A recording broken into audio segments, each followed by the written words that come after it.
In this video, I want to talk about a strategy for building agents in n8n that'll allow you to build bigger, more complex bots that don't necessarily break, that don't take forever to run, that actually work much smoother and aren't going to destroy your computer. So this bot right here is actually one that I built when I was first starting out. Like I had no idea what I was doing. I just had this massive idea of building like this giant organizational flow chart, and like I had a manager on the top and then sub managers under that. And so my thinking was, well, I need my sub manager to be able to handle just all of these different kinds of processes and tasks that I would then be able to send to other agents. And what I have found was my computer couldn't handle it. My computer actually started to melt just a little bit because when you have this many nodes and you have this many processes and this many different things that are running, whenever you hit test workflow, my computer would just brick. It wouldn't even run. In fact, there came a point where I couldn't even add new nodes to this because anytime any amount of data would come through, it would just lock up and seize. And so I since learned how to better manage my processes, where I'm able to use we have these execute workflow nodes here that are able to call other bots in my account.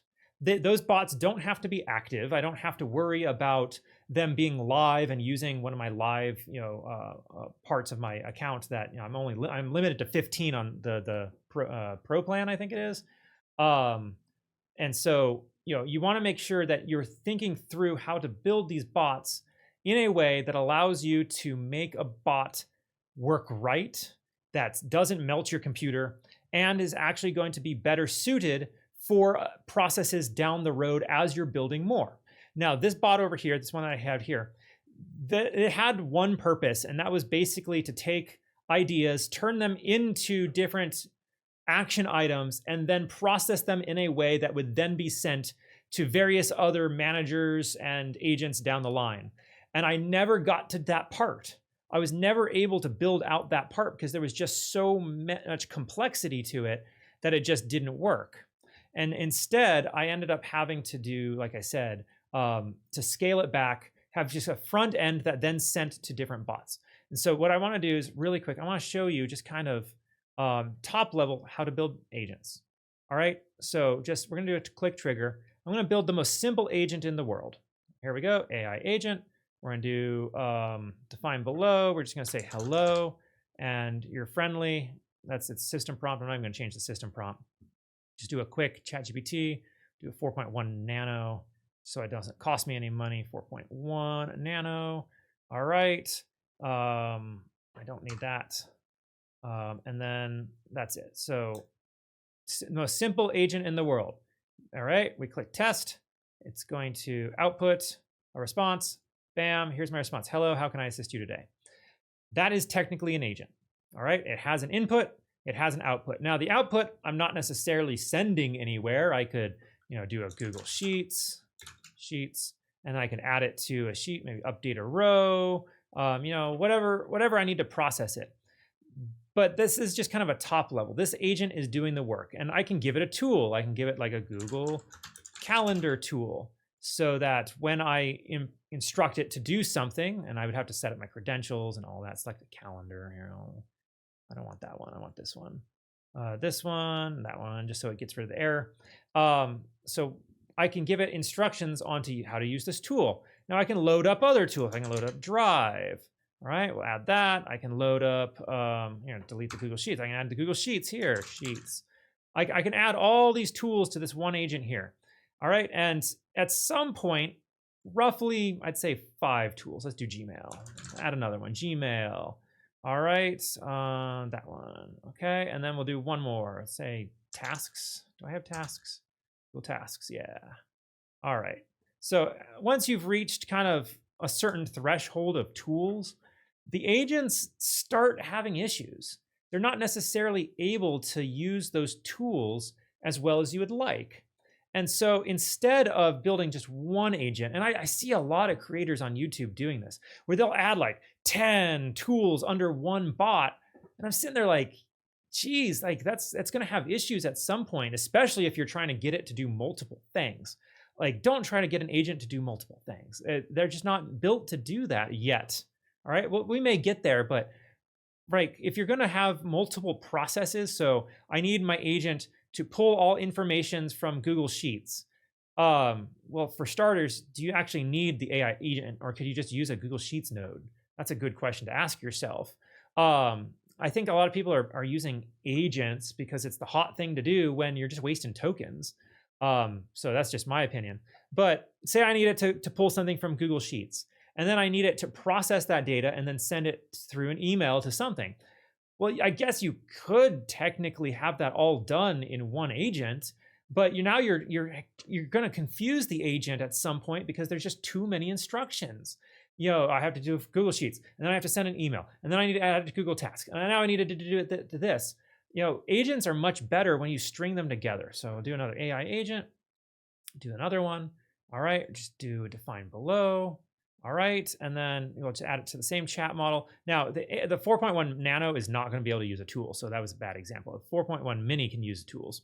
But here, this is Google Tasks. We just bring it over here, make this guy do this task instead.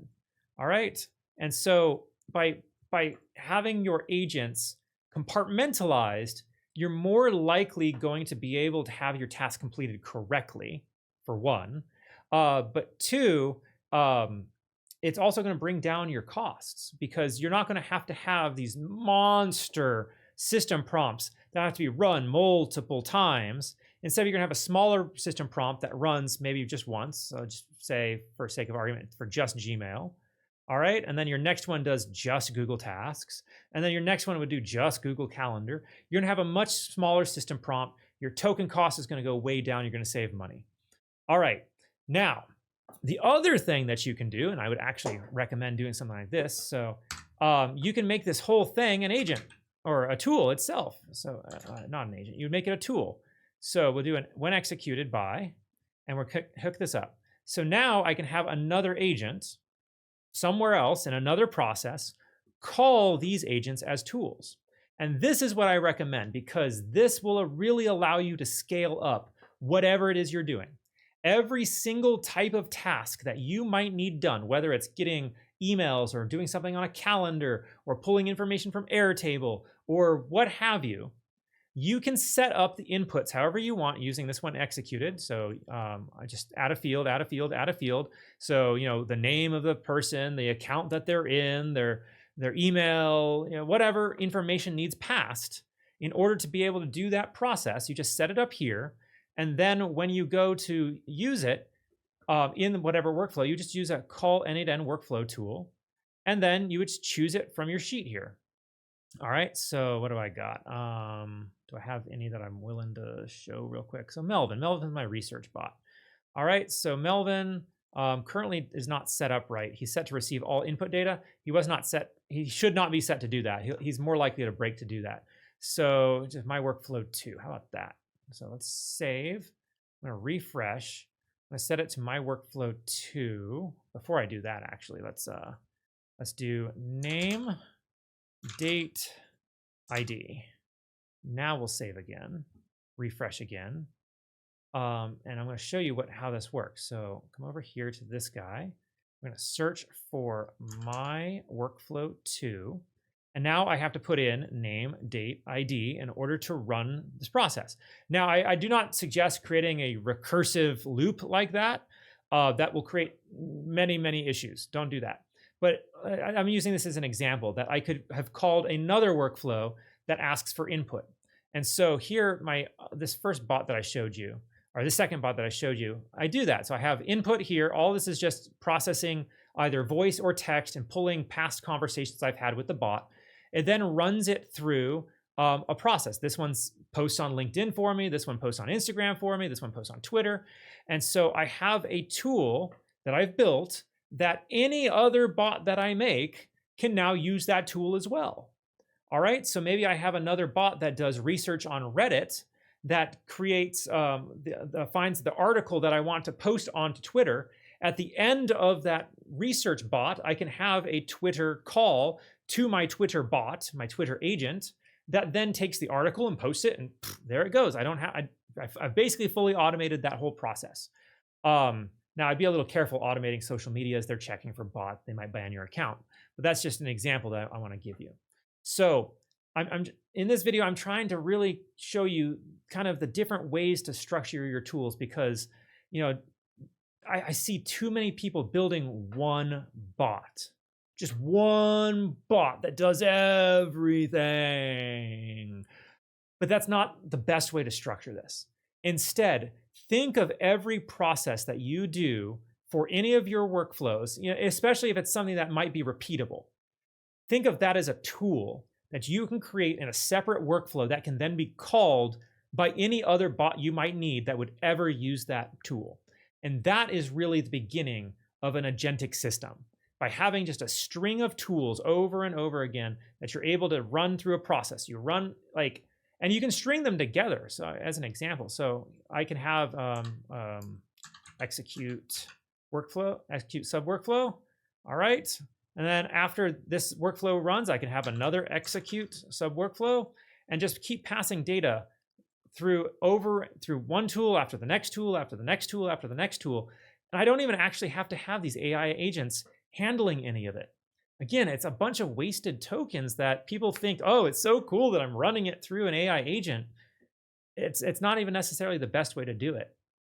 So that's what I wanted to show you all today, kind of a better way that I have found over the past 6 months of building bots that I don't see anybody really talking about on n8n. They want to show you their nice, shiny, beautiful workflow that, you know, honestly, half the workflows that I show you guys, for me, they start this way. They don't start with some other trigger, whether a click trigger or a schedule trigger. I start with this because it's integrated into a bigger system that I have. You know, this guy here, I'm not only showing you a small part of him. He's got tons of other things that I'm building out constantly every day. I'm building more and more parts of him. And it does a text classifier. It runs through what is the user requesting. Is it any of these 5 things? No. Then it goes to the next text classifier. Is it any of these 5 things? No. Next text classifier, on and on and on until it gets the thing that I asked it to do, and then it does it. That's how my personal assistant works. That's how my executive assistant works. It really identifies what I'm supposed to do, and then it runs that process rather than just having one AI try to handle it all. All right, so if you found this video helpful, please make sure to subscribe to the channel, like and share the video, because it really does help get that information out there to those who need it, and as well as help me grow my channel, and I appreciate that too. Also, if you want additional n8n tutorials or free workflows, please feel free to join my free school community. The link is in the description below. I got over 30 different workflows ranging from social media posting to executive assistants to product description writers and so much more for businesses. As always, I'm Bradford Carlton. Let's automate your success together.